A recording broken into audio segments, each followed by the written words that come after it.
এইজন্য কাটছাট করে 3 তালাককে বলছে একসাথে 3 তালাক দিলে 1 তালাক হবে। ওয়াহাবিদের মধ্যে কত যে জারু সন্তান আছে আল্লাহ পাক জানে।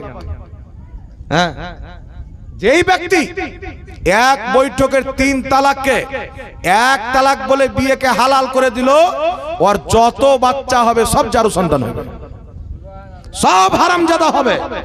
কারণ 3 তালাক এক বৈঠকে দেখ, মোবাইলের মাধ্যমে দেখ, দারু পান করে দেখ, রেগে রাগান্বিত অবস্থায় দেখ, ফোনের মাধ্যমে দেখ, চিঠি লিখে দেখ, আর একসাথে দেখ, আর 3 মাসে দেখ, 3 তালাক যখনই দিবে বউ হারাম হয়ে যাবে, বউ হারাম।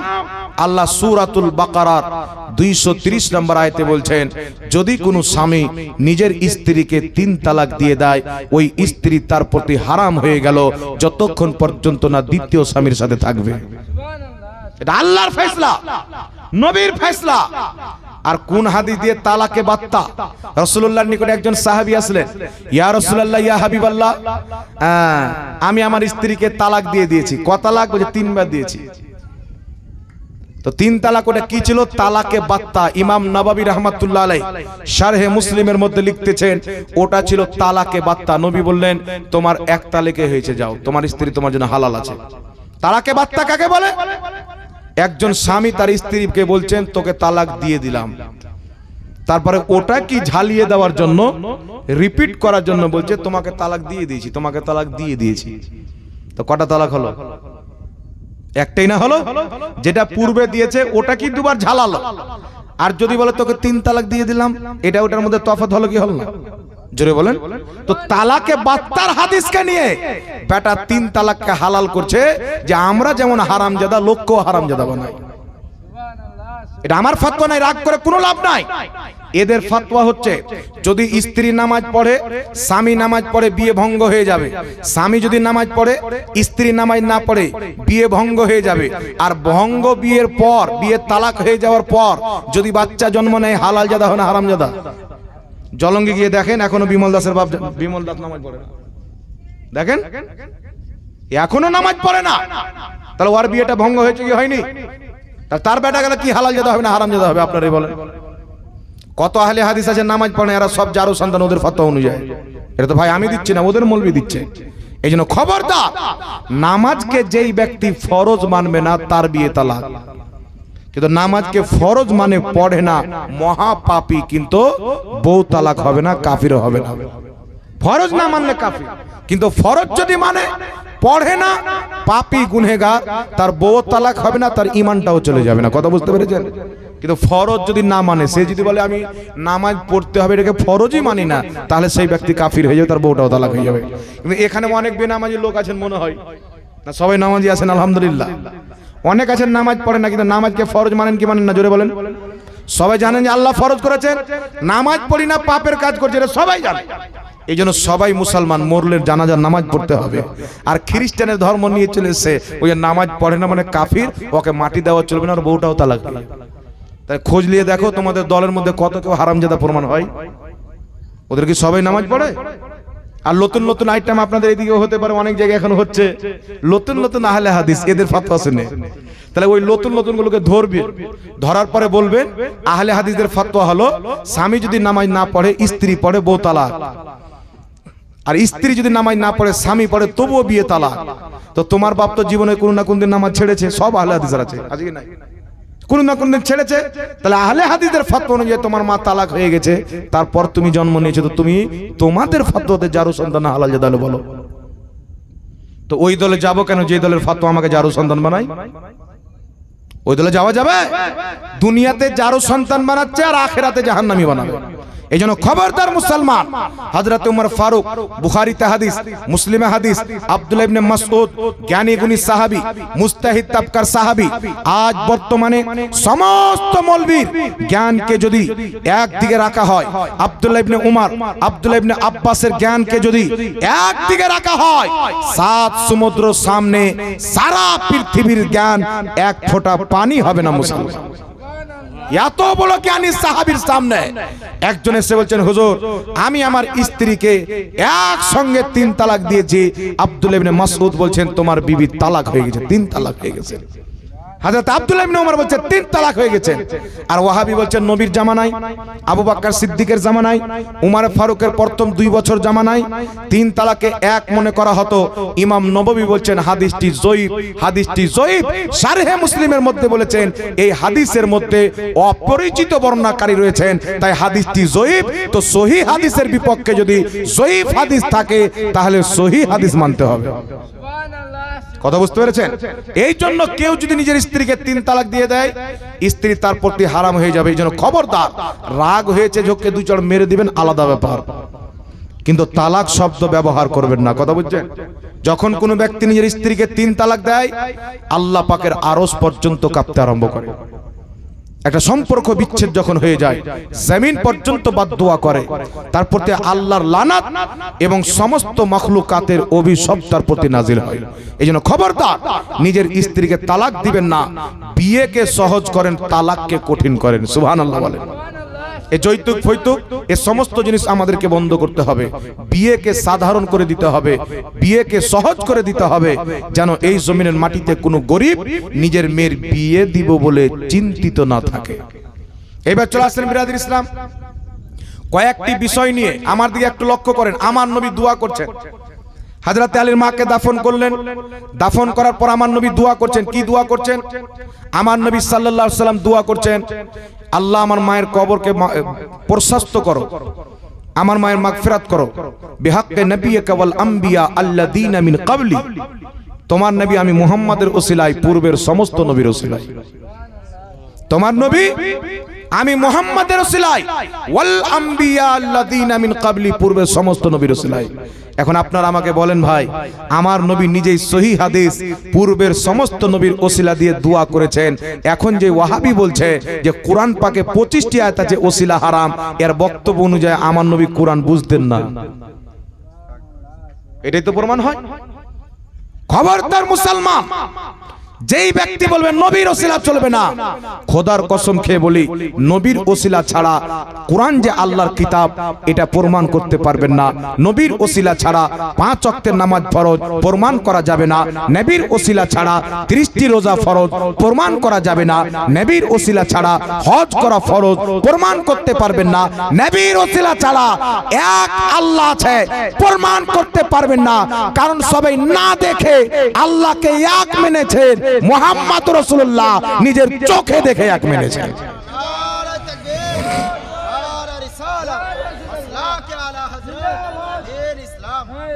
সবাই না দেখে এক মেনেছেন, আল্লাহ পাককে নবী দেখে এক মেনেছেন। সুবহানাল্লাহ হবে না? এই বিষয় নিয়ে ওয়াহাবিদের চুলকানি। এ বেটা মাদ্রাসায় পড়ে নবীর খোট বের করার জন্য।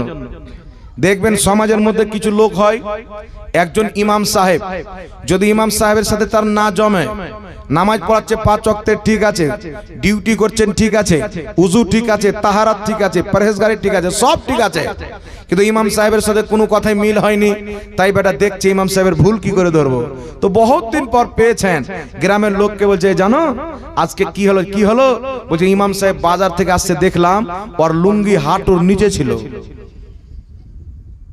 দেখছেন, ওর লুঙ্গি হাঁটুর নিচে ছিল। কিন্তু মোহাব্বত যদি হয়ে থাকতো, যদি পাঞ্জাবিতে পানের পিত লাগা থাকতো, তো বলতে আমাদের ইমাম খুব ভালো। মোহাব্বত যদি না থাকে, যদি আল্লাহর ওলি থাকে, তবুও বলবে পায়ের গিটের নিচে চলে আসছে কাপড়। মোহাব্বতের ব্যাপার, কথাই আমার দিকে তাকান বাবা, মোহাব্বতের ব্যাপার। মোহাব্বত যদি কমপ্লিট হয়ে যায়, আপনি খোট খুঁজবেন না। যেই নবীকে আল্লাহ বিনা আইবে বিনা খোটে দুনিয়াতে পাঠাচ্ছেন, এ বেটা ওই নবীর আইব বের করছেন, ওই নবীর আইব বের করছেন। কোন হাদিসে বের হবে? মায়েসার হার হারিয়ে গেল, নবী যদি গায়েব জানতেন তো বললেন না কেন? মায়েসার প্রতি তোহমত লাগলো, নবী যদি গায়েব জানতেন তো বললেন না কেন? মানে কোথায় কোথায় গেলে নবীর গায়েব মানে অস্বীকার করা হবে, ওইগুলো দলিল খুঁজে। আর সুন্নিরা কোন কোন হাদিস পড়লে, কোনটি কোনটি আয়াত পড়লে নবী যে গায়েব জানতেন আল্লাহর জানাতে প্রমাণ হবে, তারা ওইগুলো খুঁজে। একজন নবীর পক্ষে দলিল খুঁজে, একজন বিপক্ষে খুঁজে। তাহলে পক্ষের লোক জান্নাতে যাবে না বিপক্ষের লোক যাবে? বাবা একটু জোরে বলেন, পক্ষের লোক যাবে কি যাবে না? শর্টকাট একটা মাসলা আপনাকে বুঝিয়ে দিই। ওয়াহাবিদের আকীদা হচ্ছে নবী গায়েব জানে না। একটা কথা মনে রাখবেন, মুতলাকান কেউ যদি গায়েবকে অস্বীকার করে সেই ব্যক্তি কাফির। যদি কোনো ব্যক্তি টোটালি বলে যে নবী গায়েব জানে না, সেই ব্যক্তি কাফির এবং মারদুদ, মুসলমান নয়। কেন? আল্লাহ পাক পবিত্র কোরআনুল কারীমের মধ্যে বলেছেন, জমিন আসমানে আল্লাহ ছাড়া কেউ গায়েব জানে না। গায়েবের চাবি একমাত্র আল্লাহর কাছে আছে, তিনি ছাড়া কেউ গায়েব জানে না। নবীকে আল্লাহ বলতে বলছে, নবী তুমি বলো, যদি আমি গায়েব জানতাম অনেক কল্যাণ একত্রিত করে নিতাম, অর্থাৎ আমি গায়েব জানি না। এইগুলো আয়াত পেশ করে কি বোঝা যাচ্ছে যে নবী গায়েব জানেন? এটাই তো প্রমাণ হয় আল্লাহ ছাড়া কেউ গায়েব জানে, এটাই তো প্রমাণ হয়। তবে এই আয়াতের তাফসীর পড়েন, আজকের মূল্যায়ন নয়, 800 বছর পূর্বে, 1000 বছর পূর্বে, 1200 বছর পূর্বে তাফসীরের কিতাব খুলেন, তাফসীরে নিশাপুরি খুলেন, তাফসীরে মুআল্লিমুত তানজিল এই কিতাবটা খুলেন, তারপরে তাফসীরে বাইজাবি খুলেন। স্পষ্ট ভাষায় মুফাসসিরিন লিখেছেন, আল্লাহ ছাড়া জমিন আসমানে কেউ গায়েব জানে না। এর অর্থ হচ্ছে আল্লাহর না জানাতে কেউ গায়েব জানে না। আর আল্লাহ নবীকে বলছেন, তুমি বলো যদি আমি গায়েব জানতাম, অর্থাৎ আমি গায়েব জানি না। মুফাসসিরিন কেরাম তাফসীরে নিশাপুরের মধ্যে লিখছেন, এর অর্থ হচ্ছে নবী আল্লাহর মানে নিজে থেকে জানাকে অস্বীকার করেছেন, আল্লাহর জানানোতে জানাকে অস্বীকার করেননি। সুবহানাল্লাহ বলেন। আর আহলে সুন্নাত ওয়াল জামাতের আকীদা হচ্ছে নবী আল্লাহর জানাতে গায়েব জানে। তো যেইগুলো আয়াতে গায়েবের নাফি প্রমাণ হয়, গায়েবের অস্বীকার প্রমাণ হয়, সেইগুলো আয়াতের অর্থ মুফাসসিরিনে কেরাম করেছেন যে আল্লাহর না জানাতে নবী ওলি কেউ গায়েব জানে না, কিন্তু আল্লাহর জানাতে জানে। কোরআন পাক সূরা জিন আয়াত নাম্বার 26 এবং 27 আল্লাহ পাক বলছেন, আলিমুল গায়বি ফালা ইযহিরু আলা গায়বিহি আহাদা ইল্লা মান ইরতাদা মির রাসূল। আল্লাহ বলছেন, আমি গায়েব জাননেওয়ালা, আমার গায়েবের প্রতি কাউকে ক্ষমতামান করি না, ইল্লা মান ইরতাদা মির রাসূল, কিন্তু আমি যেই রাসূলের প্রতি রাজি হয়ে যায় তাকে ইলমে গায়েব দিয়ে দিই। জোরে বলেন সুবহানাল্লাহ। পবিত্র কোরআন সূরা আলে ইমরান 179 নম্বর আয়াত আল্লাহ পাক বলছেন, মা কানাল্লাহু লিইউতলিআকুম আলাল গায়বি ওয়ালাকিন্নাল্লাহা ইয়াস্তাবি মির রাসূলিহি মাইয়াশা। আল্লাহ পাক বলছেন, হে সর্বসাধারণ, তোমরা কি এটা মনে করো আল্লাহ যাকে তাকে ইলমে গায়েব দিয়ে দিবে? না, আল্লাহ নিজের রাসূলগণের মধ্যে বেছে নেয়, যেই রাসূলকে চায় তাকে ইলমে গায়েব দিয়ে দেয়। জোরে বলেন সুবহানাল্লাহ। তাহলে এই দুই আয়াত কে মানবে যে নবীকে আল্লাহ ইলমে গায়েব দিয়েছেন? মনোনীত রাসূলগণকে আল্লাহ পাক নির্বাচিত রাসূলগণকে ইলমে গায়েব দিয়েছেন। এই দুটো আয়াতকে অস্বীকার করা যাবে? তো আল্লাহর জানাতেও নবী ইলমে গায়েব জানে না, এই রকম যেই ব্যক্তি আকীদা রাখবে সেই ব্যক্তি কাফির হয়ে যাবে। এই জন্য বিরাদর ইসলাম, মুসা আলাইহিস সালামকে আল্লাহ পাক যখন হযরতে খিজির আলাইহিস সালামের কথা বললেন, মুসা আলাইহিস সালাম একটি জ্ঞান নেওয়ার জন্য, ইলম নেওয়ার জন্য খিজির আলাইহিস সালামের নিকটে হাজির হলেন। আল্লাহু আকবার কবিরা। আল্লাহ কোরআন পাকের মধ্যে বলেছেন, ওয়া আল্লামনাহু মিন লাদুন্না ইলমা। আল্লাহ বলছেন, আমি খিজিরকে ইলমে লাদুন্নি দান করেছি। যেই ইলমটা মুসা নবী খিজির আলাইহিস সালামের কাছে নিতে গেছিলেন, ওই ইলমে লাদুন্নিটা কি? তাফসীরে বাইজাবি ওয়াহাবিদের গ্রহণযোগ্য, দেওবন্দীদের গ্রহণযোগ্য, সকলের গ্রহণযোগ্য কিতাব তাফসীরে বাইজাবির মধ্যে লেখা আছে, যেই ইলমটা মুসা আলাইহিস সালাম খিজির আলাইহিস সালামের কাছে নিতে গেছিলেন, ইলমে লাদুন্নি, যেটাকে আল্লাহ কোরআন পাকে বলেছেন এটা হচ্ছে ইলমে গায়েব। খিজির আলাইহিস সালাম আল্লাহর দাওয়াতে ইলমে গায়েব জানতেন। জোরে বলেন সুবহানাল্লাহ। এটাই ছিল পূর্বের মুফাসসিরদের আকীদা। কিন্তু এই কানার দল একদিক বয়ান করবে, একদিকে আপনাকে বাদ দিয়ে দিবে। এটা মুনাফিকদের চরিত্র, কিছু অংশ নিয়ে কিছু অংশকে বাদ দিয়ে দেওয়া। পুরো কমপ্লিট কোরআন পড়ে আকীদার ইমামগণ লিখে দিয়েছেন, আল্লাহর না জানাতে জমিন আসমানে কেউ গায়েব জানে না, নবীগণ জানে আল্লাহর জানাতে। জোরে বলেন সুবহানাল্লাহ। এজন্য শারহে বুখারী ইমাম কাসতালানী রাহমাতুল্লাহ আলাইহি মাওয়াহিবুল লাদুনিয়ার মধ্যে লিখতেছেন, কি লিখতেছেন? জাসিমুনা বিল ইত্তিলাই আলাল গায়ব। সাহাবায়ে কিরামের আকীদা ছিল যে আল্লাহর নবী গায়বের খবর জানে। জোরে বল সুবহানাল্লাহ। প্রত্যেক সাহাবার আকীদা ছিল যে নবী ইলমে গায়ব জানে। আর এদের আকীদা কি নবী গায়ব জানে না? কোন আয়াত পেশ করবে? একদিককার আয়াত পেশ করবে, সূরা জিনের আয়াত বাদ দিয়ে দিবে, সূরা আলে ইমরান আয়াত বাদ দিয়ে দিবে। আল্লাহ কোরআন পাকে বলেছেন, ওয়ামা হুয়া আলাল গায়বি বিদানিন, আমার নবী গায়বের খবর প্রকাশ্য করতে কৃপণতা করে না। আচ্ছা বলেন, কে গায়বের খবর প্রকাশ্য করতে কৃপণতা করবে না? যার কাছে গায়ব থাকবে। এটাই তো বুঝায়। এই জন্য পৃথিবীর মুসলমান আল্লাহ আছেন আমরা দেখিনি, ওয়াল্লাহু গায়বুন মিনাল আবসার, আল্লাহ সবচাইতে বড় গায়ব। আছে না? আল্লাহ যদি চায় নিজের কোন নেক বান্দাকে স্বপ্নে জান্নাত দেখিয়ে দিতে পারে, পারে কি পারে না? আর জিন্দেগিতেও দেখিয়ে দিতে পারে। আমাদের নবী জান্নাত দেখেছেন কি দেখেনি? মেরাজের রাত্রিতে দেখেছেন কিনা? তো নবী জান্নাত দেখেছেন, আমাদের জন্য জান্নাত গায়েব। নবী জিবরিল দেখেছেন, আমাদের জন্য জিবরিল গায়েব। নবী জাহান্নাম দেখেছেন, আমাদের জন্য জাহান্নাম গায়েব। নবী আল্লাহকে দেখেছেন, আমাদের চোখ থেকে আল্লাহ গায়েব। এই জন্য নবী গায়েব জানে, আল্লাহর দেখানোর পরেও গায়েব জানে। এখন কোন ব্যক্তি বলবে হুজুর আল্লাহ যখন বলে দিলেন তো গায়েব কি করে থাকলো? একটু লক্ষ্য করে শুনেন। আল্লাহ যখন বলে দিলেন তো গায়েব কি করে থাকলো? জি হ্যাঁ, আল্লাহর বলার পরেও সেটা আমাদের জন্য গায়েব থাকে, সেটা নবী গায়েব জানতো। এই আকীদা রাখতে হবে। কেমন করে? এমন কোন জিনিস আছে যেটা আল্লাহ পাকের চোখের আড়ালে আছে? জোরে বলেন। এমন কোন জিনিস আছে যে আল্লাহ দেখে না? তাহলে যে আল্লাহ সব দেখতে পায়, আল্লাহর জন্য কিছু গায়েব আছে? তাহলে আল্লাহ কি করে গায়েব জাননে वाला হলো? কোন জিনিস আল্লাহর জন্য গায়েব নাই, তাহলে আল্লাহ কি করে গায়েব জাননে वाला হলো? কিয়ামত আমাদের জন্য গায়েব, আল্লাহর জন্য গায়েব নয়। জান্নাত আমাদের জন্য গায়েব, আল্লাহর জন্য গায়েব নয়। জাহান্নাম আমাদের জন্য গায়েব, আল্লাহর জন্য গায়েব নয়। তো আল্লাহ নিজেকে আলেমুল গায়েব বলেছেন, নিজের জন্য নয়, আমাদের জন্য বলেছেন। আমাদের জন্য আল্লাহ গায়েব জানে, আল্লাহর জন্য কিছু গায়েব নাই। অনুরূপ ভাবে নবীকে বলে দেওয়ার পরেও সেটা ইলমে গায়েব থাকে। এটাই ব্যাখ্যা মুফাসসির নিজের কিতাবে লিখেছেন। জোরে বলেন সুবহানাল্লাহ। একটু দুরূদ শরীফ পাঠ করেন। আল্লাহুম্মা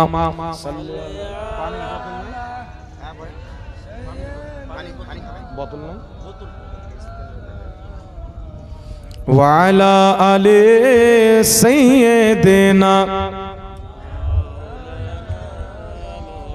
সাল্লাল্লাহু আলাইহি ওয়াসাল্লাম। একটু লক্ষ্য করে শুনেন বাবা। যাই হোক, অনেক কথা আপনাদের সম্মুখে বলা হয়ে গেল।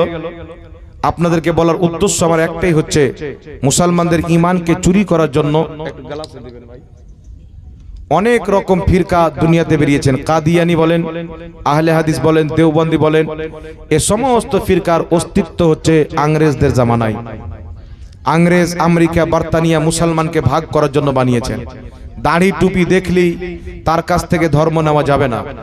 সালাহউদ্দিন আইয়ুবী রাহমাতুল্লাহ আলাইহি মসজিদে আকসাকে যখন ফাতা করলেন, ইহুদি থেকে আজাদ করলেন, 3000 চাইতে বেশি মৌলবীকে তিনি ফাঁসি দিলেন। লোকজন বললেন হুজুর আপনি এত বড় বড় মৌলবীকে ফাঁসি কেন দিলেন? সালাহউদ্দিন আইয়ুবী বলেছিলেন এদের মধ্যে কেউ মুসলমান ছিল না, এরা সবাই ইহুদি ছিল।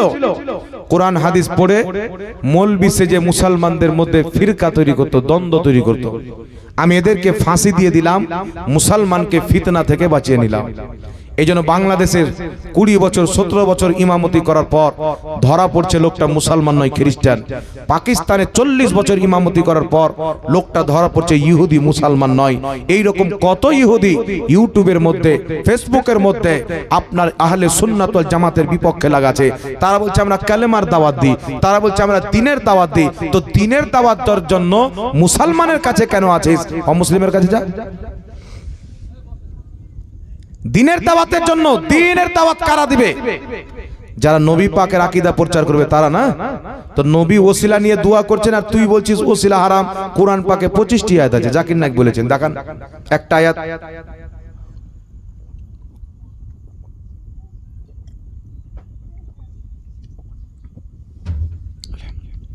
কোরআন পাকে একটি আয়াত নাই যে ওসিলা হারাম। বলেন আল্লাহ পাক বলেছেন ওয়াবতাগু ইলাইহিল ওয়াসিলা, আল্লাহর নিকটে ওসিলা পেশ করো। জোরে বলেন সুবহানাল্লাহ। তো এটা কোরআন পাকের নামে মিথ্যাচার। এই জন্য বিরাদর ইসলাম বলার উদ্দেশ্য হচ্ছে নবীর আকীদা আমাদেরকে রাখতে হবে। আরেকটি কথা আপনাকে বলে দিই, দেখেন বিরাদর ইসলাম, হযরত রাসূল আকরাম সাল্লাল্লাহু আলাইহি সাল্লামের ওসিলা দিয়ে আদম নবী দোয়া করেছিলেন। একটু আমাদের লক্ষ্য করে শুনেন। আদম আলাইহিস সালাতু ওয়াস সালাম আমাদের নবীর ওসিলা দিয়ে দোয়া করলেন, আল্লাহ আদমকে মাফ করে দিলেন। এটাই তো? এটা বাচপান থেকে শুনেছেন কি শুনেননি? এখন বর্তমান কিছু মৌলবি এসে বলছেন কোরআন পাকে আছেন, আল্লাহ পাক শিখালেন একটি দোয়া। কি দোয়া? রব্বানা যালামনা আনফুসানা ওয়া ইল্লাম তাগফির লানা ওয়া তারহামনা লানাকুনান্না মিনাল খাসিরিন। লা ইলাহা ইল্লাল্লাহ। আদম আলাইহিস সালামকে আল্লাহ তাবারাক ওয়া তাআলা এই দোয়া শিখালেন আর তিনি দোয়া করলেন। এই দোয়ার বরকতে আল্লাহ তিনাকে মাফ করলেন। আর যে আদম আলাইহিস সালাম ওসিলা নিয়ে দোয়া করেছেন তাই মাফ করেছেন, হাদিসটি জাল। বলে কি বলে না? জোরে বলেন। এখন আমার কাছে শুনেন বিরাদর ইসলাম, কিতাবটির নাম হাকিম আল মুস্তাদরাক আলা সাহিহাইন। এই কিতাবের মধ্যে হযরতে ইমাম হাকিম হাদিসটি উল্লেখ করেছেন, আদম নবী তওবা করছেন, কবুল হয় না, আমার নবীর ওসিলা দিয়ে দোয়া করলেন, আল্লাহ তওবা কবুল করে নিলেন। ইমাম হাকিম বলেন হাদা হাদিসুন সহিহুল ইসনাদ, এই হাদিসের সনদ সহিহ। ইমাম কাস্তালানি মাওয়াহিবুল্লাদিনের মধ্যে বলেন হাদিসটির সনদ সহিহ। ইমাম ইবনুল হাজ রাহমাতুল্লাহ আলাইহি আল মাদখাল কিতাবের মধ্যে লিখেছেন যে ইমাম মালিক রাহমাতুল্লাহ আলাইহি মদিনাতে ছিলেন। একজন ইসলামিক বাদশা গিয়ে জিজ্ঞাসা করছেন, হুজুর আমি নবীর রওজাতে গিয়ে যখন দোয়া করব তো আমার চেহারাটা কোন দিকে রাখবো? নবীর রওজার দিকে মুখ করে দোয়া করব না কাবার দিকে মুখ করে দোয়া করব? তো হযরতে ইমাম মালিক রাহমাতুল্লাহ আলাইহি বলেছিলেন, কি বলেছিলেন? যে তুমি ওই হাস্তি থেকে নিজের চেহারাকে ফিরিয়ে কাবার দিকে কি করে করতে পারো যে তোমারও ওসিলা তোমার বাপ আদমেরও ওসিলা। আর একটু জোরে হবে না সুবহানাল্লাহ? তো ইমাম মালিক পর্যন্ত হাদিসটিকে সহিহ মানতেন, তিনারও এটা আকীদা ছিল যে আদম নবী যখন নবীর ওসিলা দিয়ে দোয়া করলেন আল্লাহ তিনার দোয়াকে কবুল করলো। জোরে বলেন সুবহানাল্লাহ। এখন তাহলে কোরআন পাকের আয়াতটি কি হবে? আমরা কোরআন পাকের আয়াতকে অস্বীকার করি না। উলামায়ে কেরাম তাতবিক দিয়েছেন, কি দিয়েছেন? আল্লাহর নবী কোরআনুল কারীমের ওই আয়াতটি পাঠ করলেন হযরতে আদম আলাইহিস সালাম, তারপর নবীর ওসিলা দিলেন, আল্লাহ তিনার তওবাকে কবুল করলেন। তো কোরআন পাকের আয়াতটাও ঠিক, নবী মুস্তাফার হাদিসও ঠিক। জোরে বলেন সুবহানাল্লাহ। এখন এরা জাল কেন বলে? জাল বলার একটি কারণ, ইমাম সাহাবী রাহমাতুল্লাহ আলাইহি বলেছেন হাদিসটি মওযু। মওযু মানে জাল হাদিস। ইমাম হাকিম বলছেন সহিহ, ইমাম কাস্তালানি বলছেন সহিহ, ইমাম মালিক সহিহ বলে গ্রহণ করছেন, আরো একাধিক ইমাম সহিহ বলে গ্রহণ করেছেন। শুধু ইমাম যাহাবী বলেছেন হাদিসটি জাল। তো ইমাম যাহাবী যে এই জারা করেছেন, এটা হচ্ছে একটা হলো জারহে মুবহাম, একটা হচ্ছে জারহে মুফাসসাল। তো ইনি যেই জারাটা করেছেন ওটা গ্রহণযোগ্য জারা নয়, এই জন্য অনেক ইমাম হাদিসটিকে সহিহ বলেছেন। তাই ইমাম যাহাবীর জারাটা বাতিল হবে, আর ইমাম হাকিম, ইমাম কাস্তালানি, ইমাম মালিকের গ্রহণ করাটা সহিহ বলে মান্য হবে। জোরে বলেন সুবহানাল্লাহ। এটা উলামায়ে কেরাম ফয়সালা করে দিয়েছেন, যুগ যুগ থেকে এটাই চলে আসছে। কথা আমার বুঝতে পারছেন তো বাবা? একটু জোরে বলেন, কথা বুঝতে পারছেন? এই জন্য আদম নবী কোরআন পাকের আয়াতও পড়েছেন, আমাদের নবীর ওসিলা দিয়েও দোয়া করেছেন। তাহলে কোরআন পাকটাও মানা হলো, হাদিসটাও মানা হলো। আর কেউ যদি বলে কোরআন পাকের আয়াতটি পাঠ করেছেন হাদিসটি জাল, তাহলে হাদিসকে অস্বীকার করলো, শুধু কোরআনকে মানলো। আমরা কোরআনকেও মানি, আমরা হাদিসকেও মানি। জোরে বলেন সুবহানাল্লাহ।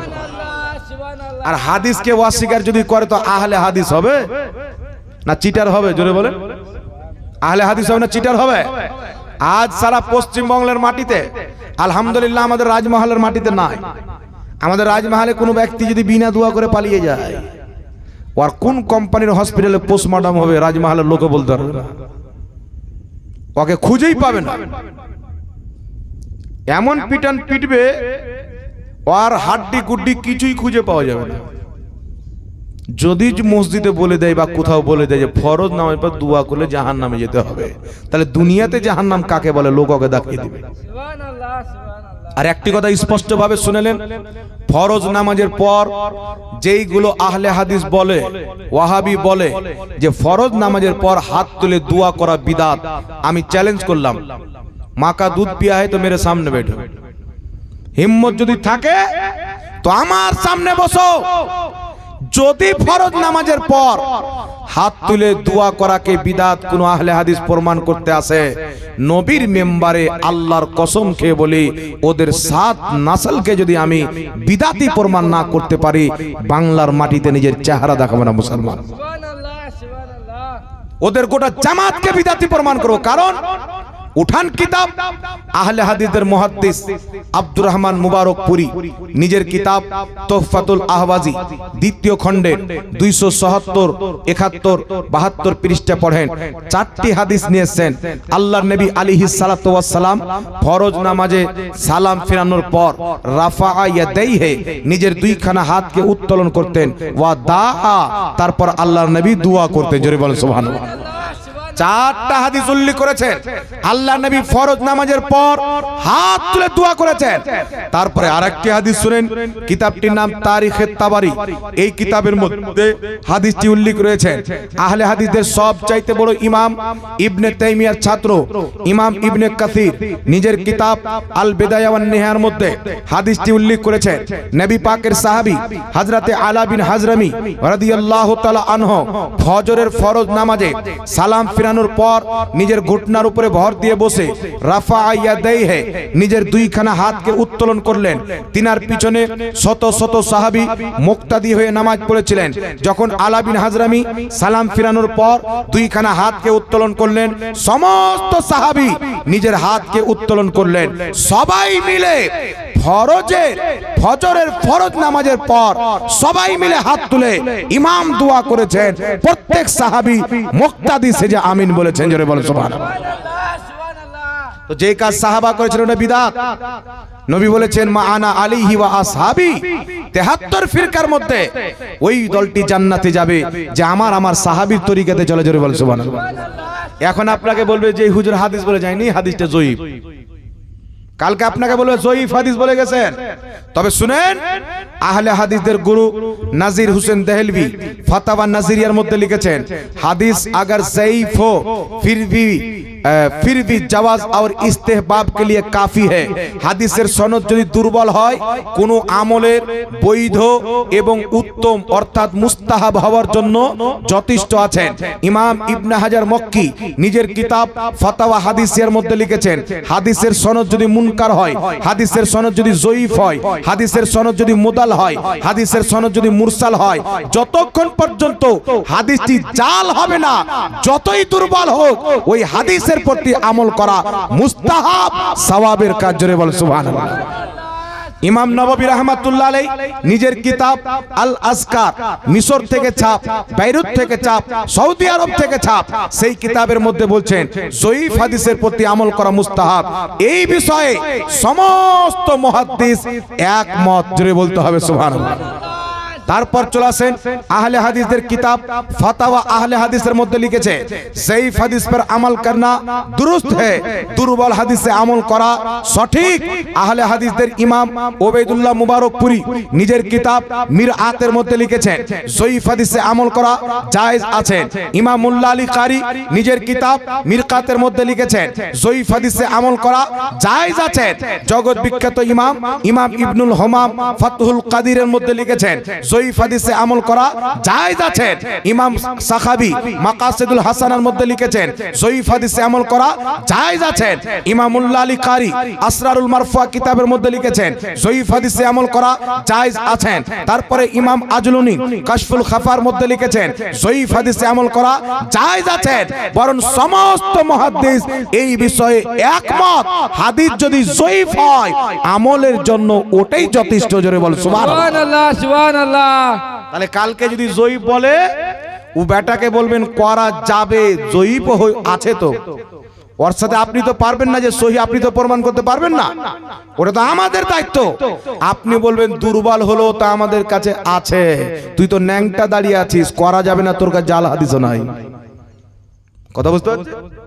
আপনাদের ইমাম সাহেবের একটা বাড়ি আছে, তো বাড়ির উপরে টালি আছে, বৃষ্টি হয়েছে, বড় বড় সিল পড়েছেন, বুঝতে পারছেন, আর জায়গায় জায়গায় ফুটো হয়ে গেছেন। তো ইমাম সাহেব বাড়িতে বসে আছেন, বৃষ্টি হচ্ছেন, তো পানি পড়ছে। তো একজন রাস্তা দিয়ে যাচ্ছে গামছা পরে, কিছু নাই, ভিতরে কাঁচাটাও নাই। ইমাম সাহেবের বাড়ির পাশে দাঁড়িয়ে বলছে, ইমাম সাহেবের বাড়ি দেখো, পানি পড়ছে, ভাঙ্গা ফোটা বাড়ি, মানে টিটকারি মারছে। তো ওই রাস্তা দিয়ে আপনাদের গ্রামের একজন বুজরুগ বাবজি যাচ্ছেন, আমার এই বাপ যাচ্ছেন ধরেন, তো রাস্তাতে যাচ্ছেন, তো লোকটা বলছে, এই শুনেন শুনেন, কি হলো, আপনাদের ইমামকে দেখেন ভাঙ্গা বাড়ি, পানি পড়ছে, টিটকারি মারছে। তো ভাই আমার বলছে যে, এই ন্যাংটা, ইমাম সাহেবের ভাঙা ফুটা হলো তো একটা বাড়ি আছে, তো ওটাও নেই, তোর বাপ মায়ের ঠিক নাই, তুই তো জারু সন্তান, তো আধার কার্ড নাই রে পাগলা, তোর পড়নে গামছা বাদে কিছু নাই, ওর তো একটা ভাঙা ফুটা হলো বাড়ি আছে। তো করার পক্ষে হাদিসটি যদি জয়ীফ মেনেই নিলাম, তো করার পক্ষে জয়ীফ হাদিস আছে। প্রত্যেক মুহাদ্দিস একমত, ওয়াহাবিদের মোল্লাও লিখেছেন জয়ীফ হাদিস আমল করা মুস্তাহাব, মুস্তাহাব করলে নেকি। এই জন্য আমরা নেকির কাজ করি, কিন্তু করা যাবে না। সারা পৃথিবীর লামাজহাবি যদি একটা জয়ীফ হাদিস দেখাইতে পারে 5 লক্ষ টাকা পুরস্কার ওর বাড়িতে দিয়ে আসবে। সুবহানাল্লাহ, সুবহানাল্লাহ। একটাও দলিল নাই। তাহলে কোথায় পেল ফতোয়া? আমেরিকার ফান্ডিং, ইসরায়েলের ফান্ডিং, বাপের ঘরের পকেট। এটা বাবের ফতোয়া। বাংলাদেশের আলাউদ্দিন জিহাদি সাহেব বলেন না, বলে কিতাবুল আন্দাজ, আন্দাজে ফতোয়া। এই ফতোয়াকে তালাক দিতে হবে। মুহাম্মদ রাসূলুল্লাহ সাল্লাল্লাহু আলাইহি সাল্লাম হাত তুলে দোয়া করেছেন, সাহাবায়ে কেরাম সবাই মিলে হাত তুলে দোয়া করেছেন। এই জন্য আহলে হাদিসদের সবচাইতে বড় মুফতি আব্দুল্লাহ ইবনে বাজ নিজের কিতাব, ওদের মুফতি, ওদের মুহাদ্দিস জুবের আলী জাই নিজের কিতাব ফাতাওয়া ইলমিয়া, আহলে হাদিসদের কিতাব, সেই কিতাবের মধ্যে লিখেছেন ফরজ নামাজের পর সবাই মিলে দোয়া করা জায়েজ আছে। জোরে বলেন সুবহানাল্লাহ, সুবহানাল্লাহ। আহলে হাদিসদের কিতাব ফাতাওয়া সানাইয়ার মধ্যে লেখা আছে ফরজ নামাজের পর হাত তুলে দোয়া করা জায়েজ এবং মুস্তাহাব। আহলে হাদিসদের কিতাব ফাতাওয়া নাজিরিয়ার মধ্যে লিখেছে ফরজ নামাজের পর আমাদের নবী নিজে হাত তুলে দোয়া করেছেন এবং উম্মতকে দোয়া করার তালকিন করেছেন। তো বুঝা গেল ফরজ নামাজের পর হাত তুলে দোয়া করতে আমার আপনার নবী বলেছেন। এটা ওয়াহাবি নিজের কিতাবে লিখেছেন। বলেন সুবহানাল্লাহ, সুবহানাল্লাহ, সুবহানাল্লাহ। তো এখন আপনারা বলেন তো বাবা, ওদের বড় বড় মৌলবি ইমাম লিখছে জায়েজ, মুস্তাহাব, নেকির কাজ আমার নবী নিজে করেছেন, সাহাবাও নিজে করেছেন, ওয়াহাবিদের ইমামরা মেনে নিয়েছেন। আর আহলে হাদিসদের বড় মুহাদ্দিস আব্দুর রহমান মুবারকপুরী তোহফাতুল আহওয়াজের 2য় খণ্ডের মধ্যে লিখছেন, কি লিখতেছেন? আহলে হাদিসদের অসংখ্য মৌলবির মত হচ্ছে ফরজ নামাজের পর সবাই মিলে হাত তুলে দোয়া করা জায়েজ। কিছু কিছু আহলে হাদিস মৌলবি নিষেধ করেন। আব্দুর রহমান মুবারকপুরী বলছেন, আমার নিকটে সহি এবং রাজে মত হলো ফরজ নামাজের পর হাত তুলে দোয়া করা জায়েজ আছে, কোনো সমস্যা নাই। জোরে বলেন সুবহানাল্লাহ, সুবহানাল্লাহ, সুবহানাল্লাহ। নাসিরউদ্দিন আলবানির লেখা কিতাব, ওয়াহাবিদের আপন চাচা ঘড়ির মেকার আলবানি একটি কিতাব লিখেছেন রাসূল সাল্লাল্লাহু আলাইহি সাল্লামের নামাজ, ঢাকা থেকে ছাপ। সেই কিতাবে দুয়ার অধ্যায়ের মধ্যে আলবানি বলছেন ফরজ নামাজের পর সবাই মিলে হাত তুলে দোয়া করা যেতে পারে। সবাই মিলে হাত তুলে দোয়া করা যেতে পারে, মানে যাবে, কোনো সমস্যা নাই। কে লিখছে? আলবানি। তো বেটার ফতোয়া আলবানি জান্নাতে আছে না জাহান্নামে আছে? কথা বলেন, জান্নাত আছে না জাহান্নামে আছে? ওদের ফতোয়া নিয়ে জাহান্নামে হলো কি হলো না? তো ওদের ফতোয়ায় ওরা নিজে জাহান্নামে। তো এইগুলো উটপাটাং ফতোয়া দিয়ে শরীয়তের মধ্যে বিগাড় তৈরি করে মানুষকে ফিতনার মধ্যে ভরছে। তাই তারা মুসলমানের মসজিদ বাদ দিয়ে মসজিদে যারা খ্রিস্টানের মসজিদ তৈরি করেছে। সুবহানাল্লাহ। দেখবেন জায়গায় জায়গায় হাজার বস্তির কেনা 10-12টা ফুচকা বেরিয়ে গেছে, আলাদা মসজিদ। মানে মুসলমানের মসজিদে আর নামাজ হয় না, ওদের ইহুদি ওকে চার্চ লাগবে, গির্জা ঘর লাগবে, তো আর মুসলমানের মসজিদে নামাজ হবে। কোরআন পাক খুলেন, সূরা তওবা আয়াত নাম্বার 7। কত নম্বর আয়াত? সূরা তওবা আয়াত নাম্বার 7। মুনাফিকরা যখন আপনারা কথা বলবেন না, মুনাফিকরা যখন আমার করে কোনো প্রশ্ন থাকলে লিখে দিবেন, আমার কথায় করে কোনো আপত্তি থাকলে আপনারা লিখে দিন, যত প্রশ্ন থাকে কোনো অসুবিধা নেই। হ্যাঁ, সূরা তওবা আয়াত নাম্বার 107। মুনাফিকরা যখন নবীর মসজিদ চাইতে দূরে গিয়ে একটা মসজিদ তৈরি করলো, মসজিদ তৈরি করে আল্লাহ নবীকে ডাকছেন, হুজুর এসে একটু উদ্বোধন করে দেন। আল্লাহ বলছেন, মেহবুব খবরদার তাদের মসজিদ উদ্বোধন করতে যেন না। কেন? তারা মসজিদ তৈরি করেছে মুসলমানের মধ্যে ফিরকা তৈরি করার জন্য, মুসলমানকে ভাগ করার জন্য, আর কুফরি প্রচার করার জন্য। কুফরি কি? আল্লাহর আকার আকৃতি আছে, এরাও এই কুফরি প্রচার করার জন্য। নবীর ওসিলা হারাম, নবীকে দাঁড়িয়ে সালাম দেওয়া যাবে না, মিনহা খলাকনাকুম বলে মাটি দেওয়া যাবে না, ফরজ নামাজের পর দোয়া করা যাবে না। নবী মিনহা খলাকনাকুম বলে মাটি দিয়েছেন, ফরজ নামাজের পর হাত তুলে দোয়া করেছেন, আর এরা বলবে দোয়া করা যাবে না। তো এরা নবীর দিন প্রচার করলো না কুফরি প্রচার করলো? আপনার বানানো ধর্ম প্রচার করলো। এই জন্য তাদের মসজিদকে রাসূলুল্লাহ সাল্লাল্লাহু আলাইহি ওয়াসাল্লাম সাহাবাকে দিয়ে ভেঙে চুর করে আগুন দিয়ে জ্বালিয়ে ছাই করে দিয়েছে। এই জন্য কেউ মসজিদ বানিয়ে দিলে ওকে আল্লাহর ঘর মনে করিয়েন না। ওয়াহাবির মসজিদ ইসলামী দৃষ্টিকোণ থেকে ওটা মসজিদ নয়। কেউ যদি বাড়িতে নামাজ পড়ে আর ওয়াহাবির মসজিদে নামাজ পড়ে, তো ওটাও একটা ঘর, মসজিদের অন্তর্ভুক্ত হবে না। কারণ তাদের আকীদা হচ্ছে আল্লাহর মানুষের মতন আকার আকৃতি আছে। আল্লাহ আরশে বসে আছে, আরশ আল্লাহর জায়গা, কিন্তু আল্লাহ জায়গা থেকে পাক, আল্লাহ জায়গার ঊর্ধ্বে, সৃষ্টির ঊর্ধ্বে। আল্লাহ পাক সারা কুল কায়নাতকে বিষ্ঠন করে আছেন, সৃষ্টি আল্লাহকে বিষ্ঠন করতে পারে না। আরশে যদি আল্লাহ বসে থাকেন, তাহলে আল্লাহকে আরশ বিষ্ঠন করবে কি করবে না? জোরে বলেন। তাহলে আরশের মধ্যে বসে আছেন, মানে আরশ চাইতে আল্লাহ ছোট আছেন, তাহলে আল্লাহু আকবার বলা বাদ দিয়ে দিতে হবে। তো বিভিন্ন রকমের ইতরাজ হবে, এগুলো কুফরি আকীদা। নবীর ওসিলা শিরিক, যারা নবীর ওসিলা নেবে তারা মুশরিক। যাই কোনো ব্যক্তি যদি কোনো মুসলমানকে মুশরিক বলে, সেই ব্যক্তি নিজেই মুশরিক এবং কাফির হয়ে যাবে। রাসূল পাক বলছেন, কেউ যদি কাউকে কাফির বলে, সে যদি কাফির না থাকে সে নিজে কাফির হয়ে যাবে। এই জন্য মুসলমান এদের থেকে নিজের ঈমানকে বাঁচিয়ে রাখবেন, নিজের সমাজকে বাঁচিয়ে রাখবেন, নিজের আলো আওলাদকে বাঁচিয়ে রাখবেন। বাঁচার উপায় হচ্ছে আহলে সুন্নাত ওয়াল জামাতের বিজ্ঞ আলিমদের সাথে যোগাযোগ রাখবেন, তাদের লিখনি বই পড়বেন, তাদের বক্তব্য শুনবেন। আল্লাহ আপনার ঈমানও বাঁচাবে, ইনশাআল্লাহ আকীদাও বাঁচাবে। আসসালামু আলাইকুম। ওয়ালাইকুম আসসালাম ওয়া রাহমাতুল্লাহি ওয়া বারাকাতুহু। আমার উপরোক্ত প্রশ্নগুলির উত্তর দিয়ে ইমাম সাহেব তার বেতনে সন্তুষ্ট না হলে তার পিছনে নামাজ হবে কি? ইমাম সাহেব যদি মনে করে যে আমার বেতন কম হচ্ছে, আমি সন্তুষ্ট নয়, আমার পিছনে এদের নামাজ হবে না, তাহলে ইমাম সাহেবের ইমামতি করাই হারাম।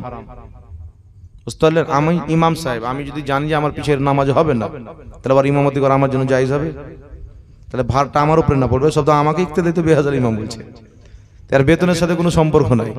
তবে হ্যাঁ, ইমাম সাহেবকে একটা ভালো বেতন দিতে হবে, সন্তুষ্ট করতে হবে। ইমাম সাহেব যদি বলে আমার 50 না আনলে সন্তুষ্ট হবে না, তাহলে করে নামাজই হবে না, নাকি বলেন? তো ইমাম সাহেব আছেন, অবশ্যই ইমাম সাহেবকে একটা ভালো বেতন দিবেন। ওরও রুজি রোজগার আছে, তারপরে ওরও ছেলে মেয়ে আছে, ও স্কুলে পড়াবে, নাকি বলেন?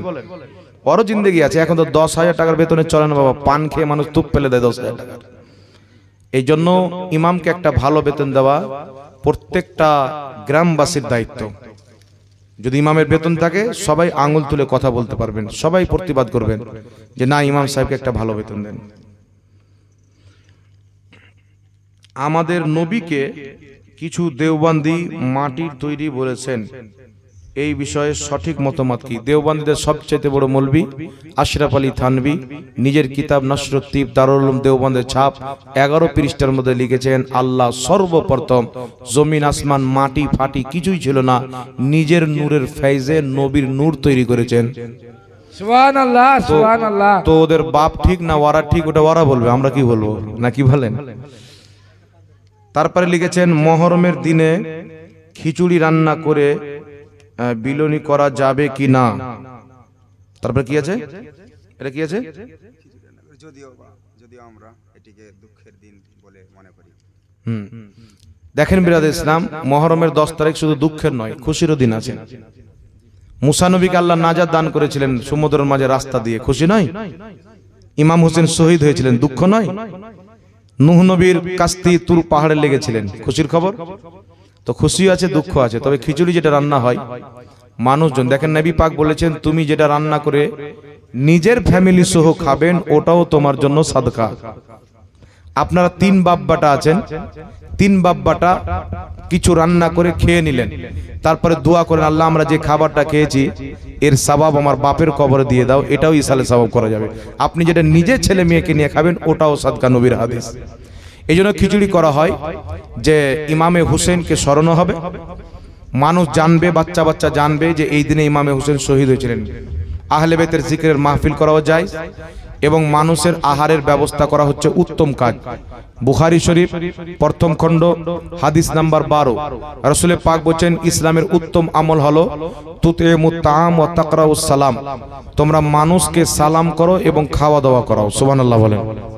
তো খাওয়া দাওয়া করানো একটা উত্তম কাজ। এই জন্য মহরমে 12ই রবিউল আউয়ালে উত্তম কাজের মাধ্যমে এইগুলো দিন পালন করা ইসলামে জায়েজ আছে। কথা বুঝতে পারছেন?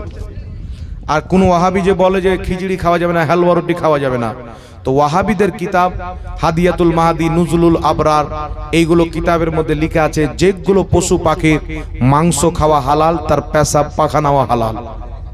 এমনকি যে আহলে হাদিসদের নিকটে মানুষের যে রক্তে বাচ্চা জন্ম নেয় সেটাও পবিত্র, তাদের নিকটে কোনো ব্যক্তি সেটাকে যদি খেয়ে নেয় তো জায়েজ আছে, বলে নাউজুবিল্লাহ। তো ওরা খিচুড়ি কেন খাবে? ওরা পায়খানা খাবে, ওদের নিকটে তো ওটা জায়েজ আছে। তো খিচুড়ি রান্না করে মানুষকে খাওয়া দাওয়া করানো এটা উত্তম কাজ, সওয়াব পাওয়া যাবে। এর সওয়াব ইমামে হুসেন নামে ইসাল করে দিবেন। এটা কি আছে? গৃহস্থালীর কাজ এবং কোনো আহার খাওয়া যাবে কিনা, গৃহের কাজ আর কি। কোনো ব্যক্তি স্বামী স্ত্রীর মহব্বতের পর, সহবাসের পর কোনো গৃহস্থলীর কাজ করতে পারবে কিনা, খাওয়া দাওয়া করতে পারবে না। জি, খাওয়া দাওয়া করা যাবে, গৃহস্থলীর কাজও করা যাবে, তবে বেস্ট আপনি যত তাড়াতাড়ি গোসল করবেন তত তাড়াতাড়ি পবিত্র হয়ে যাবে। আসসালামু আলাইকুম রহমতুল্লাহ বরকাতু। আমাদের মসজিদের ইমামের সাথে এটা কি ঘটেছে যে একজন ব্যক্তি ইমামের কি আছে এটা পরনের মানে আচ্ছা, তারপরে এটা ইমামের পরনের গঞ্জিটা ছিঁড়া দেখে ইমামকে প্রশ্ন করেছিল যে ইমাম সাহেব আপনার গঞ্জি ছিঁড়াটা শুনে তা শুনে আবেগের বসে ইমাম উত্তরে বলেছিলেন, আমার গেঞ্জি বা জামা ছেঁড়া থাকলে আমার পিছনে জামাতের কারো নামাজ হবে না, তাহলে কি সেই ইমামকে মসজিদে ইমাম রাখা যাবে কি যাবে না? একজন মুক্তাদি বলেছেন যে ইমাম সাহেবকে গাঞ্জি ছিঁড়া দেখে বলেছেন, ইমাম সাহেব আপনার গাঞ্জি ছিঁড়া কেন? তো ইমাম সাহেব বলেছেন আমার গাঞ্জি যদি ছিঁড়া থাকে তাহলে আমার পিছনে কেউ নামাজ হবে না। তাহলে ইমাম সাহেবকে ওই দিনই বের করে দেবেন মসজিদ থেকে, ওর পিছনে নামাজ হবে না। তখন ইমাম রেখে লাভ আছে? লাভ আছে? ওর পিছনে কেউ নামাজ পড়বেন না, ওকে মসজিদ থেকে বাদ করে দিবেন। আর কিছু মুসলমানের খানা খাওয়া যাবে কি যাবে না, এটা নিয়ে তো বহুত তোড়পাড় চলেছে, এখন পর্যন্ত আপনারা সমাধান পাননি না, কি বলেন? দেখেন, মুসলমানি উপলক্ষে আমি এক জায়গায় বক্তব্য দিয়েছিলাম যে খাতনা উপলক্ষে মানুষকে দাওয়াত দিয়ে খাওয়া দাওয়া করানো জায়েজ, বরং মুস্তাহাব, নেকির কাজ। তো কে লোকটা গো,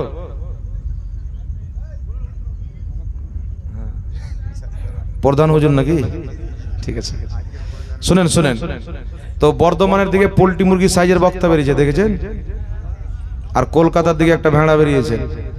দুটোর মধ্যে কোনো বিদ্যা নেই, পাক স্টেজে না পাক লোকের লাম আমি নিচ্ছি না। এই দুই গাধাকে কোনোদিন পারলে 5 মিনিট আমার সামনে বসেন, সারা জিন্দেগি গাধাগিরি করে যদি বন্ধ না করতে পারি তখন বলি। দুটাই হচ্ছে শয়তান, এদের মধ্যে কোনো বিদ্যা নেই, খালি কলসি বাজে বেশি। আমরা যেইগুলো কিতাবের রেফারেন্স দিয়ে বক্তব্য দিই ওর বাপ পর্যন্ত নিজের চোখে দেখেনি। এদের ধর্মে যে যত উল্টা পুল্টা বলতে পারে, মানে সুন্নিরা যা করছে তা হারাম বলো, তুই সবচেয়ে বড় আলিম। এদের ধর্ম হলো এটা, কোরআনে হোক হাদিসে হোক, সুন্নি করছে মানে হারাম বলো, তুই সবচেয়ে বড় আলিম। ওই ওদের বক্তা হয়ে গেল। তো এই বর্ধমানের গোপাল ভাড় বলেছেন যে ঝাড়খণ্ডে একটা মুফতি জাহাঙ্গীর বেরিয়েছে, যোগী কালারের পাগড়ি পরে। এই পাগড়িটা পড়েছিলাম, দেখছেন না? এটা হলো মেহেদি কালার। কি কালার? নবী পাক নিজের জুব্বাকে, নিজের পাগড়িকে মেহেদি কালারে রঙাতেন। প্রথমে আল্লাহর নবী গেরুয়া কালারকে হারাম বলেছিলেন, মুশরিকদের লেবাস। পরবর্তী নবী নিজের জুব্বা, নিজের পাগড়ি নিজেই ডুবিয়ে মেহেদি কালার করে পড়তেন, খুব ভালোবাসতেন। তো পূর্বেটা মানসুখ হয়ে গেল, পরেটা নাসিক, আমল পরেরটার সাথে হবে। পূর্বে 4 টেবিলে খাওয়া হারাম ছিল, খ্রিস্টানদের চরিত্র ছিল, এখন জায়েজ আছে। উমুমে বালুয়ার মধ্যে সবাই ওর প্রতি আমল করতে লেগেছেন, এখন জায়েজ হলো কিনা? তো নবী পাক নিজেই মেহেদি কালারে পাগড়িকে রঙাতেন, নিজের জুব্বাকে রঙাতেন। এই কালারকে নবী খুব ভালোবাসতেন, মেহেদি কালারকে। তাই আমি বেরেলি শরীফে উরুসে আলা হাজাতে গিয়ে এই মেহেদি কালারের পাগড়িটা কিনেছি। তো ভুল করেছি না খারাপ করেছি বলেন? নবী যেটা চয়েস করেছেন ভালো। এ হচ্ছে যোগী কালারের পাগড়ি। তো খৈর, আল্লাহ নবী পাগড়ি পড়েছেন, এই কালার আমি পড়ছি, তুই যার কালার পড়বি পড়। আমার নিকটে এটা আল্লাহর কালার, যোগীর বাপ কালার সৃষ্টি করেনি। তুই যদি যোগীকে স্রষ্টা মানিস তো সেটা তোর ব্যাপার, নাকি বলেন? তো বলছে ঝাড়খণ্ডে একটা মুফতি জাহাঙ্গীর বেরিয়েছে, অমুক কাটা খাবারকে জায়েজ বলেছেন। আমি বলেছি চামড়াটুকু দিয়ে দিবি, টেস্ট বেড়ে যাবে। আচ্ছা বলেন তো বাবা, ওই চামড়া, বাচ্চার যে চামড়া কাটা হয় ওটাও মাংসতে দিয়ে দিবি, টেস্ট বেড়ে যাবে। তো ওটা দিলে টেস্ট বেড়ে যাবে, ও কি করে জানলো? তো ওর কথাই বোঝা যাচ্ছে ওর যে ভাদর মাসের মতন পেটটা বেড়ে গেছেন, হাতি সুলের মতন, ওই চামড়া খেয়েই বেড়েছে, আর ডাব চুরি করা খেয়ে, বুঝতে পারছেন? তবে শুনেন, আমি আমার ফতোয়া দিব না, আমি আপনাদেরকে মুহাদ্দিসের ফতোয়া শোনাবো। কারণ ইসলাম আমার বাপের নয়, আমার কর্তব্য হচ্ছে যেগুলো কিতাবে আছে বলে দেওয়া। মানবেন না মানবে সেটা আপনার ব্যাপার। বর্ধমানের পোল্ট্রি মুরগি হচ্ছে দেওবন্দি। দেওবন্দিদের সবচেয়ে বড় ফতোয়ার কিতাব হলো ফাতাওয়া দারুল উলুম দেওবন্দ।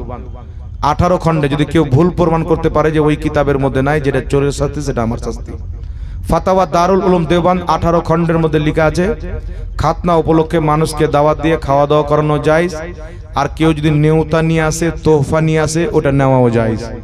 তাহলে চামড়া কাটা খাবার কে খেলো? দেওবন্দি মৌলবীরা খেলো, ওর ফতোয়া অনুযায়ী। আর কলকাতার যে গাধা আছে, এ বেটা হলো আহলে হাদিস, ওয়াহাবি। ওয়াহাবিদের সবচেয়ে আপনা বাপ ইবনে তাইমিয়া।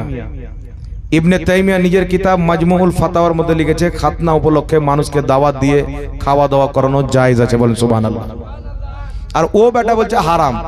তো হারামকে ইবনে তাইমিয়া জায়েজ বলেছে, তাহলে কোন ব্যক্তি যদি হারামকে জায়েজ বলে মুসলমান না কাফির?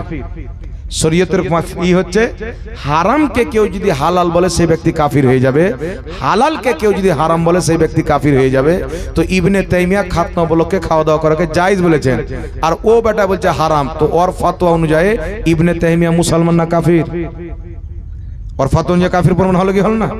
তারপরে চলে আসেন ইমাম ইবনে কুদামা, সকলের গ্রহণযোগ্য মুহাদ্দিস, নিজের কিতাব আল মুগনি পঞ্চম খণ্ডের মধ্যে লিখেছেন খাতনা উপলক্ষে মানুষকে দাওয়াত দিয়ে খাওয়া দাওয়া করানো হচ্ছে মুস্তাহাব, নেকির কাজ। ইমাম নববী রাহমাতুল্লাহ আলাইহি জগৎ বিখ্যাত মুহাদ্দিস, মুসলিম শরীফের ব্যাখ্যা গ্রন্থ শারহে মুসলিম এই কিতাবের মধ্যে লিখেছেন খাতনা উপলক্ষে মানুষকে দাওয়াত দিয়ে খাওয়া দাওয়া করানো জায়েজ আছে, জোরে বলেন সুবহানাল্লাহ। আরেকটি কিতাব আল ফিকহ আলা মাযাহিবিল আরবা, মিশর জামে আজহার থেকে প্রকাশিত। এই কিতাবের মধ্যে হানাফি, শাফি, মালিকি, হাম্বলি চারো মাযহাবের ফতোয়া হচ্ছে খাতনা উপলক্ষে মানুষকে দাওয়াত দিয়ে খাওয়া দাওয়া করানো জায়েজ আছে, জোরে বলেন সুবহানাল্লাহ। আর ইমাম বুখারী আল আদাবুল মুফরাদের মধ্যে হাসান সনদে হাদিস নিয়েছেন। আলবানী হাদিসটিকে জয়ীফ বলেছেন, কারণ আলবানী হলো ওয়াহাবি, সহিহ হাদিস ওর নিকটে জয়ীফ, জয়ীফ হাদিস ওর নিকটে সহিহ। মানে এই হাদিস চোর ছিল, হাদিসের দুশ্মন ছিল। তো আল আদাবুল মুফরাদের মধ্যে ইমাম বুখারী হাসান বিশুদ্ধ সনদে হাদিসটি বর্ণনা করেছেন। হযরতে সালিম বলছেন যে হযরতে আব্দুল্লাহ আমাদের খাতনা করার অনুমতি দিলেন, সাথে একটা ছাগল জবাই করার অনুমতি দিলেন। ছেলে পিলে মানুষজন সব আনন্দিত ছিল, আজকে খাতনা হবে, খাতনা উপলক্ষে আমরা মাংস ভাত খাবো, সুবহানাল্লাহ বলেন। এই জন্য এটা সাহাবা থেকে প্রমাণিত, খাতনা উপলক্ষে দাওয়াত দিয়ে খাওয়া দাওয়া করানো এটা জায়েজ এবং মুস্তাহাব। পূর্বের হাজারো ইমামগণ ফয়সালা করে দিয়েছেন।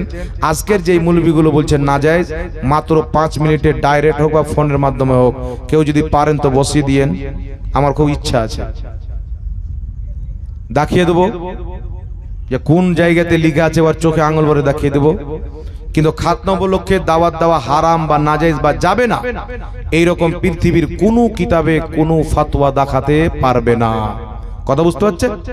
একজন সাহাবীর তারা হাদিস পেশ করে, তিনাকে খাতনার দাওয়াতের জাফত দিতে গেলেন, তো তিনি দাওয়াত গ্রহণ করলেন না। আমার দিকে দেখেন বাবা, একজন সাহাবী অপর সাহাবীকে দাওয়াত দিচ্ছেন খাতনা উপলক্ষে, যে খাতনার দাওয়াত থাকলো, তো উনি দাওয়াতটা গ্রহণ করলেন না। এখান থেকে কি বোঝা গেল?